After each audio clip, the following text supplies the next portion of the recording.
Okay.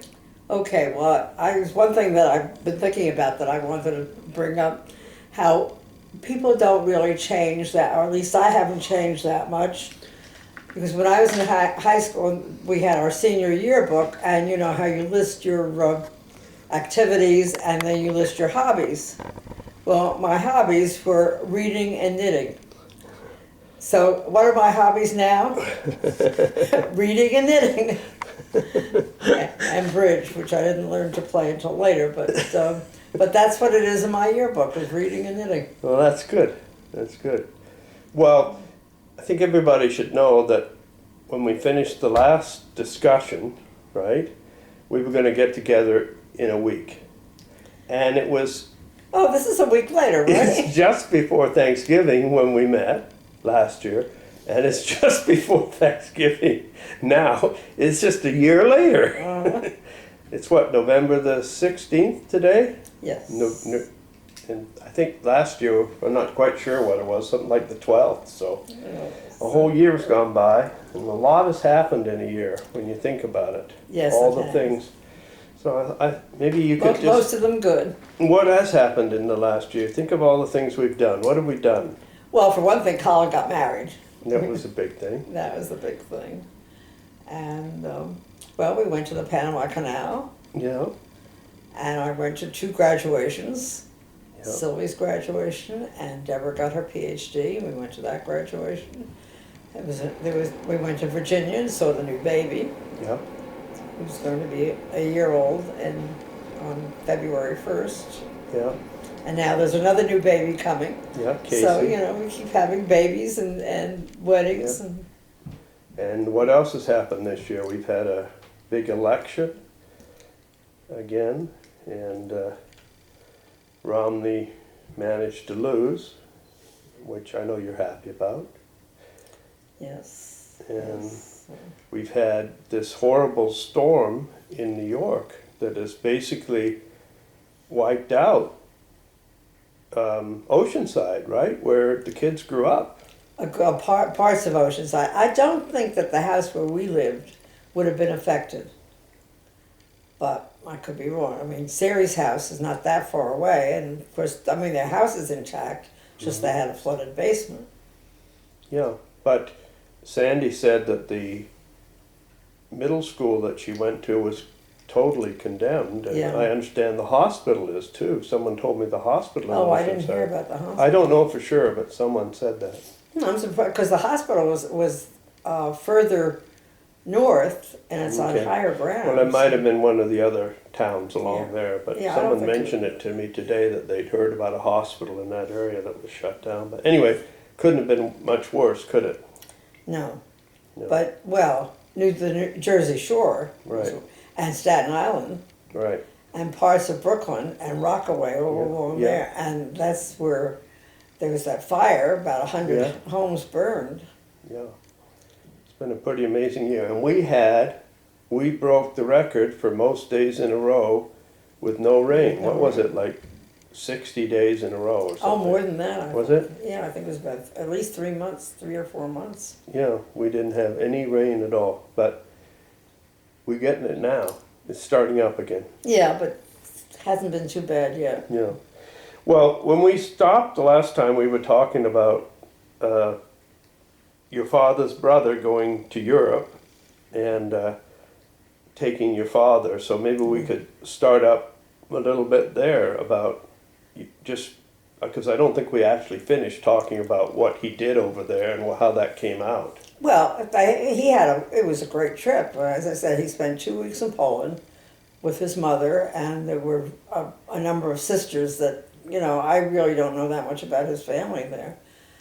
And then they were in Paris, where his brother Charlie's wife, Fega, she had a sister who lived in Paris. So they visited there. And then they went to England with this family that I've never really gotten straight as to, you know, who's there, who's not. But that's how we met. No, Naomi, because Yeah. Naomi's family lived in it. I mean, he knew. And Naomi Eisenstadt is where Sandy and I just spent some wonderful days with her just a couple weeks ago over in So, Stony Stratford. So it all fits together, yeah. one generation to another. Yeah, and you know, Peggy and married Bob, who was in the American Army, and they came here, and she had a daughter from her first marriage, and her first husband was a British soldier who died in the war. Peggy being Naomi's mom, Yeah, Peggy, Naomi's mom. So who's still living in New York. in Florida, she lives in Florida. Florida, okay, yeah. So Peggy's older sister, Annette, was her half sister. So when they came here, they had Annette, came with Annette, and then they had 3 children here. Okay. And Naomi's the youngest. Yeah, well, we had a lot of fun with her. Now, I also know that in our last discussion, you talked about you being the only one of the generation, except for Guy, that were surviving. And Well, unfortunately, and Sylvia passed away just a couple weeks ago, right? Two weeks ago. Yeah, 2 weeks ago. it's been a tough year for that. I mean, my kids lost their mother, my first wife, Right. and it's just been. My brother lost his mother-in-law this year, And you know, it was just they died within a few days of each other. You know, Evelyn's mother, yes, and they were both Sylvia's. yes. I mean, that's just Evelyn being my brother's wife. you know, just the odd coincidence of the name. Yeah. So let's just go back then and talk about how did you get from deciding to go to Michigan? How did that all come about? And what? Well, And tell me all about your boyfriends there. I'm very interested in that kind of thing. Well, I'll tell you how I got to go to Michigan. You're not going to tell me about the boyfriends? Is that what you're saying? Well, you asked how I got to Michigan, so I'll tell you. And my cousin Sarah, who was,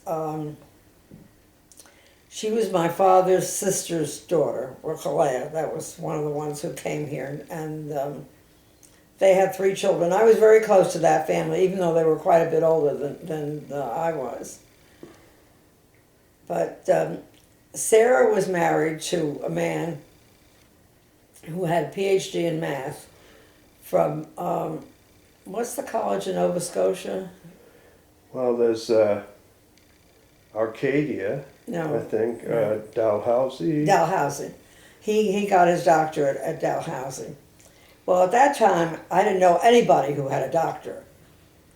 And so, you know, that was very impressive to me. And so when I wanted to go to, and I knew I wanted to study chemistry, because I had a chemistry teacher in high school that I was very involved with. So I wanted to study chemistry. And so I asked Abe, you know, what's the best school to go to for chemistry?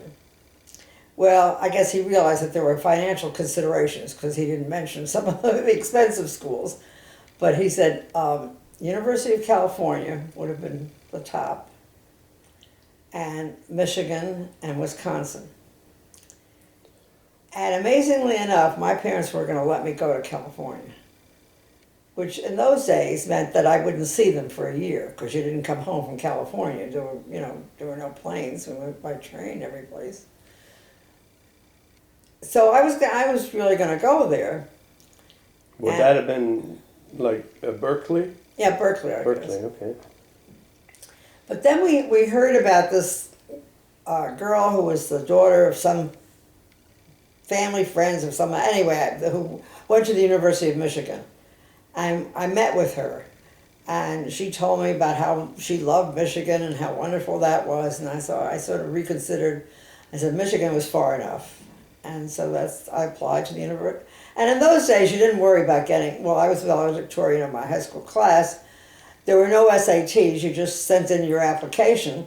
I only applied to one school, I only applied to Michigan. And I said, well, if I don't get in, then I'll apply to Wisconsin. But I got in, so. Were you like a good student at everything in high school or just?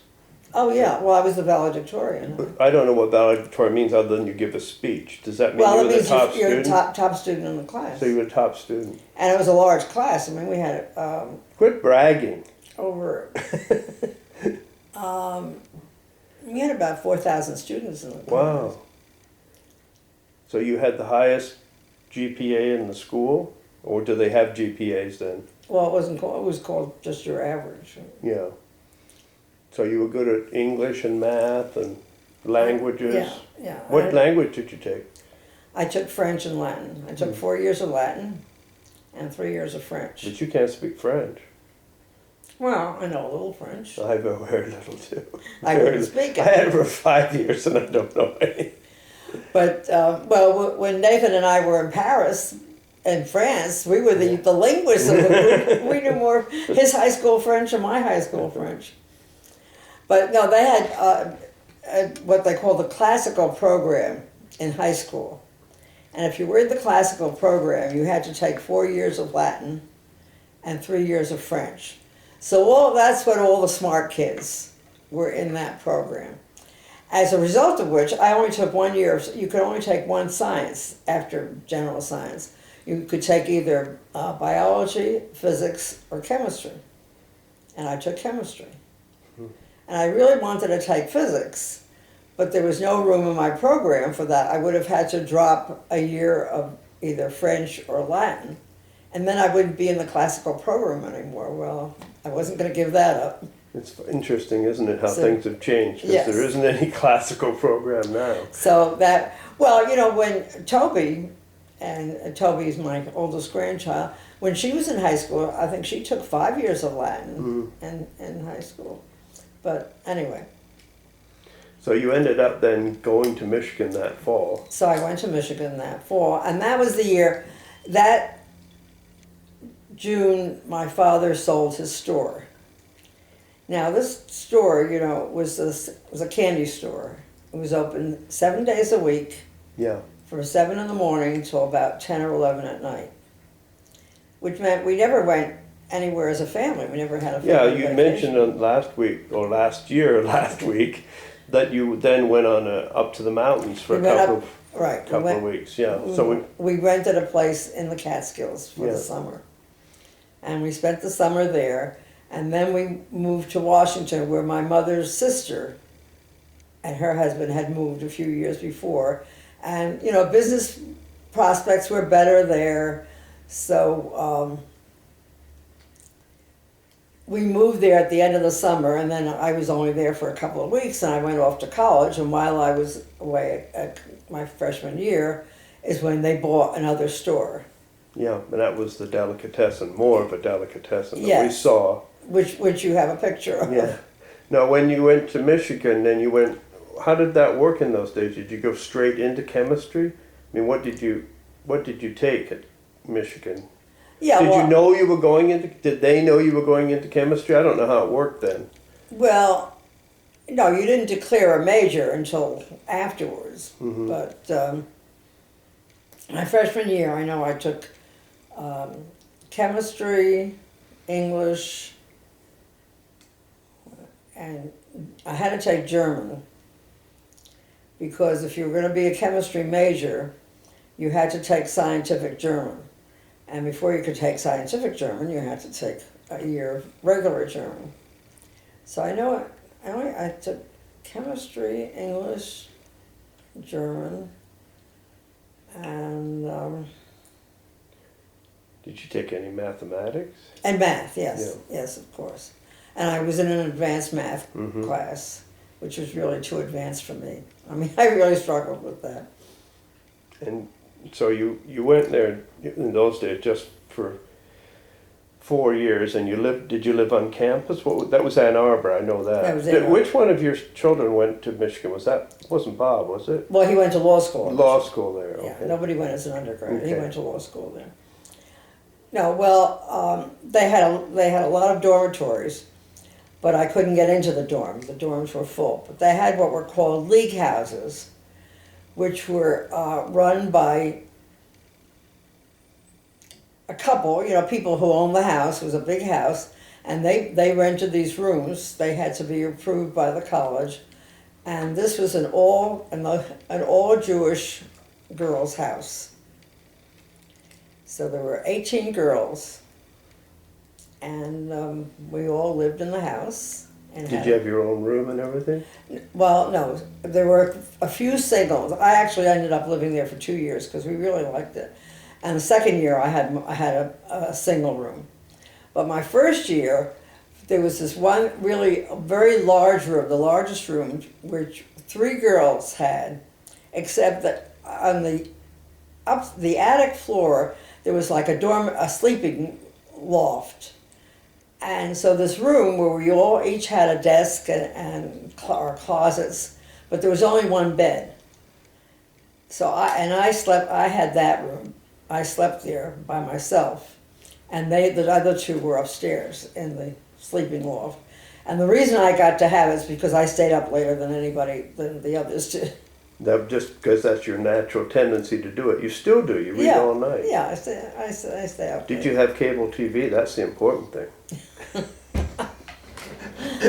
We barely had a radio. A radio, I bet. So, and that house was just about 2 blocks from campus. You know, easily. Did you maintain friendships with any of those people? Well, there was one girl that we were really good friends, and we did keep up for a number of years that we wrote to each other. And then it was very strange because when she got married, she was from New York, and she had this boyfriend in college who was not a student at that time. He worked as an orderly in the hospital. And, you know, it's just that she fell into this relationship with him. And I really never thought she was going to marry him, but she ended up marrying him. And he did then he was in the Army, and he came back, and he did go back to school. I can't remember just what he studied, but, you know, he did actually graduate. But at the time, and she was a very bright girl and a good student, that she should be going out with somebody who wasn't a student and had no education. Yeah, in those days it was. You know, I didn't like that. But so anyway, they ended up living in Connecticut. And we corresponded, you know, we kept in touch. And then there was one time when Nathan and I, and however many kids we had at the time, I guess there were 4 of them, we went up to visit my friend Doris in Providence, Rhode Island. So on the way, we stopped and we visited Ruth and her husband. And we were never in touch after that. It just one of those things. It wasn't worth it. I regret that we didn't maintain that friendship, but I didn't. So you graduated then in what year? Well, then, because of the war, everybody was accelerating. So I would have graduated in the spring of 1944, but because I went after my sophomore year, I went to summer school in Washington and took some classes there, and then after my last summer, they had a full semester, summer semester. And I actually graduated in October of '43. In Michigan? In Michigan. The summer program was there? Yeah, that is just the one summer I went to GW, and I took, I think, 2 classes there. Must have been a lot of men had gone by then, right? Oh, yeah. And people were accelerating their programs because they needed people to work. Yeah. How many women were in the sciences then? You know, very few, I would think. Very few. I mean, there were others. I certainly wasn't the only one. But there were not that many women in chemistry. And I was certainly not an outstanding chemistry student. I mean, I was a B student, but I would have done better if I had been in one of the social sciences. Yeah. But I wasn't. But then, what did you do socially then? I mean, and what did they do in those days? Did you go to the football games like everybody else? But did they have football through the war? Oh, yeah. Yes, they did. And, you know, the University of Michigan has a huge stadium. It's right. still one of the biggest. 100,000 more. And as part of our, we got free tickets to all the games. So we went to most of the home games. I remember occasionally when it was a very popular game, we would sell our tickets. because we didn't care that much about football. But you don't know anything about football. No, And you went to all these games. I don't say that I don't know anything about football. I know more about football than most of the women in our family do. I know more about it than Sandy does.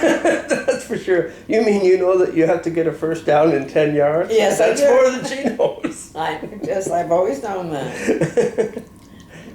So And yes, we went to the football games, and there were dances. We went to parties. We went to dances. Did you have a particular guy that you were with? Not my. There was one time, yes, when I had a boyfriend that I was very close to, and then that broke up. And, I wasn't a real popular girl. There were many times when that's how Ruth and I became such good friends, because neither one of us had dates on Saturday nights. And we had to sign in and out when we went out. On weeknights we had to be in by either 10 or 10:30. Friday night it was 1 o'clock, and Saturday night it was 12 o'clock. And whether we lived it, after 2 years we moved to a dorm. But it didn't matter whether you were in the dorm or the league houses. The rules were the same. You signed out and signed in. You liked it though, the school? Oh yeah. Good place to be. So then you graduated in October of 43, did you say? Right. That was right at when did the United States actually enter the war? Well, when was Pearl Harbor was December 41. Of that year, right? No, 41. Okay, I was just 41. trying to think how that fitted with my birthday. I was born almost exactly a year after the U.S. entered the war. Yeah, you were born in 40 then. Because from a British point of view and a Canadian point of view, the Americans really didn't do that much, They entered real late. No, they entered, their war was the invasion of Normandy and the Pacific. Yeah. The fighting in the Pacific. But it was interesting, when the Pearl Harbor was December 7th. Yeah. So 2 weeks later was our Christmas break. And when I came back to school in the beginning of January, there were so many guys who had dropped out. Yeah, that's what I was alluding to before. Yeah, there were a lot of guys who had dropped out and just enlisted. How did it affect the school that day you heard about it? How did it affect school? I mean, you're going to school. I remember the day that I went when Kennedy was shot. I just remember I was in class when we heard, and I remember how did this affect? Well, it was on a Sunday. Oh, okay, of course, yeah. So it was. But you went back the next day. Oh yeah, we went to class. I mean, everybody was, and the first reaction when we heard this it was radios. We heard it on the radio that Pearl Harbor had been attacked, and everybody say, "Who's Pearl Harbor?" But nobody had ever heard of Pearl Harbor. We didn't know. And I remember there was one girl, and I was still in this league house, and she was very upset because she had a brother who was of, that age. And she said, "Oh, my brother's going to be drafted, or he'll be in the Army."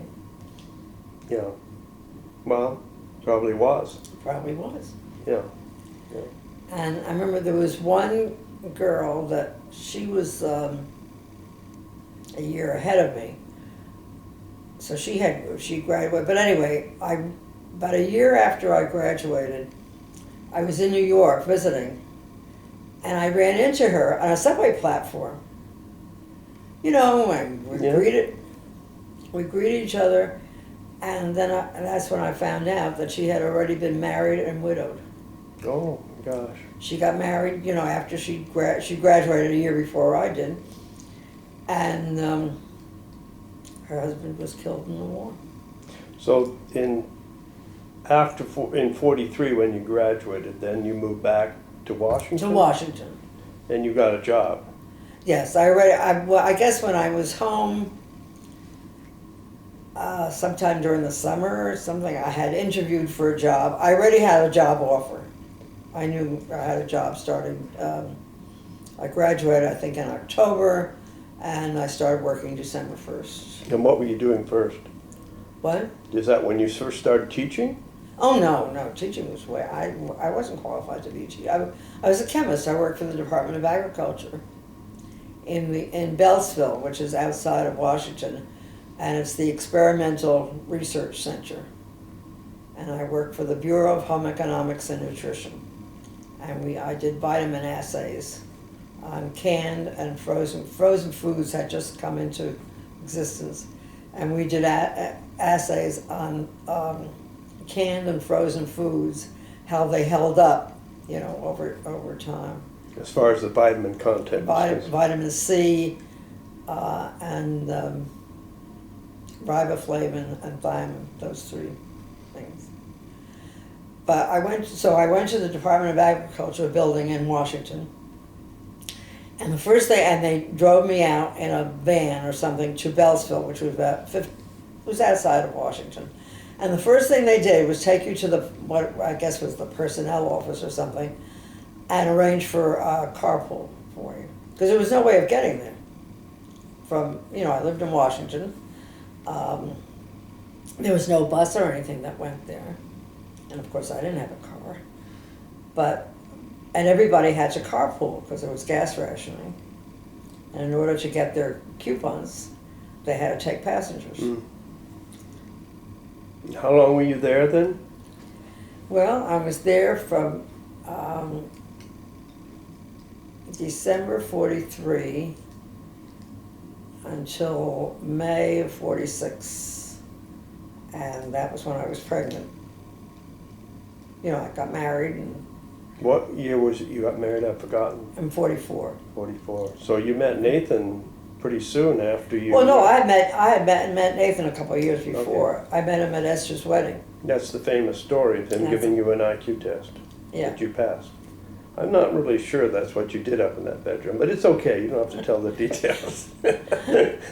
Yeah, and so, I was home that summer, and we went out together, and then, anyway, so when I came home in October, and then we got engaged in December, and got married in June. Yeah.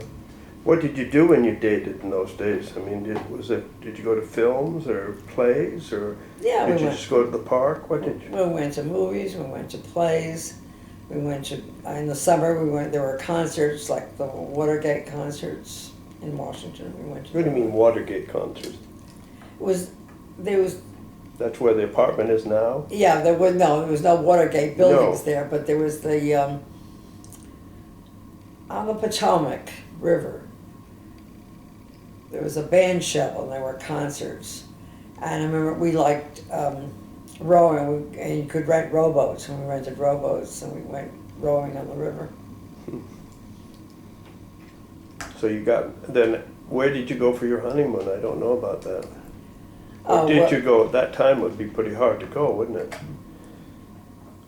Well, no, we went to New York. We took a train to New York, and we spent a week in New York, and we went to the theater, we went out to dinner and so on, and then we went up and spent a week in the Catskill Mountains. So you did want a nice honeymoon. Oh yeah, we had a very nice honeymoon. We were gone for 2 weeks. Wow. And we had rented an apartment, which was in Mount Rainier, that's how they pronounce it there, is Mount, it's Mount Rainier. Right. Yeah, that's right. Yeah, but there it's Mount Rainier. Rainier. It's spelled exactly the same way, but it's called Mount Rainier, which was just over the district line in Maryland. And it was a big garden apartment complex. And we rented an apartment, and I remember my parents were appalled that I think we paid the monthly rent was $62.50 a month, and that was a lot of money. They thought we were, being really extravagant, very extravagant. But we were both working. Yeah. And so we came back from our honeymoon. We moved into this apartment. We had no furniture to speak. Well, we had a bedroom. We had a bedroom set and a dinette table and chairs, but we had no furniture in the living room. And the first thing we did was buy a big desk. Now, when you say we had both of us working, what were you earning then at Well- the Department of Agriculture? What did you get paid in a month? Okay, because, well, the base salary, I started as a P, what's called a P1, the lowest professional